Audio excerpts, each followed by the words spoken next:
Hi everyone! Merry Christmas! So, may isi-share ako sa inyo guys. Nakita ko lang to sa TikTok din dyan. So, paano gumawa ng ribbon ng kahit di ka na bumili. So, kailangan mo lang ng wire, yung ng Christmas lights. Tapos yung ribbon. Tapos, gunting lang. Pasensya na kayo sa gunting. So, first, gagawa tayo ng apat. So, apat. Ganito lang kalaki na pare-parehong sukat. Pasensya na kayo sa gunting ko ha. So, apat.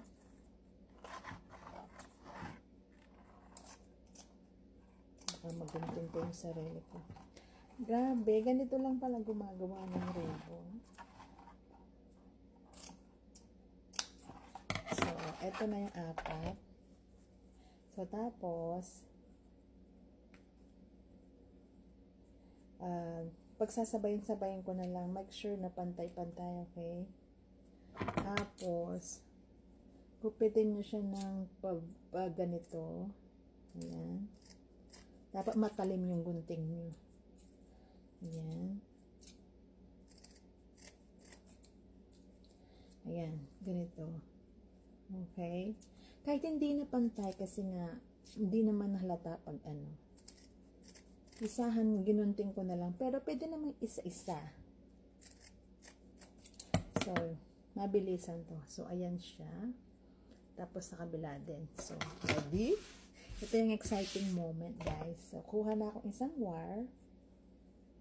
So, ang gagawin nyo, focus ko lang. So, ang gagawin nyo, wait lang. Okay, first, gagawin nyo ganito. Ayan, is 1.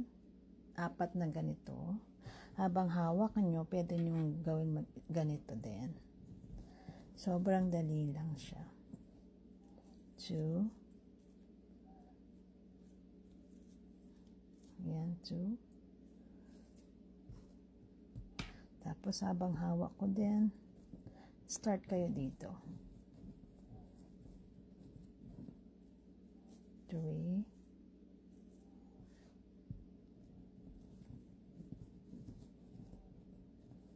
4. O, diba? So, apat na siya.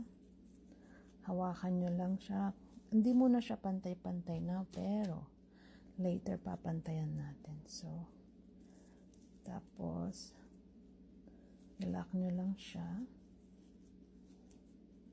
Ayan, o, diba? Wait lang, ayusin ko. So, o, diba? Ang ganda niya.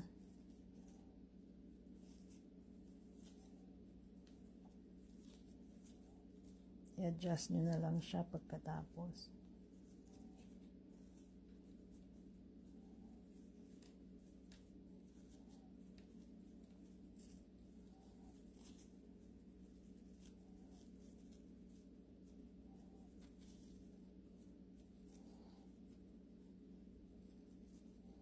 So, ayan na yung finished product.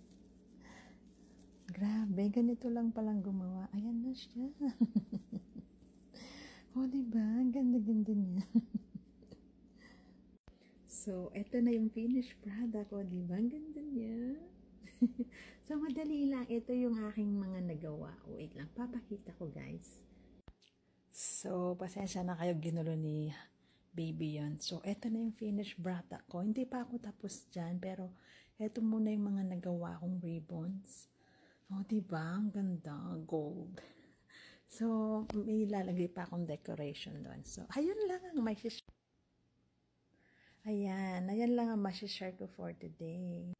So, dapat yung ribbon nyo, bili kayo ng yung may wire dito.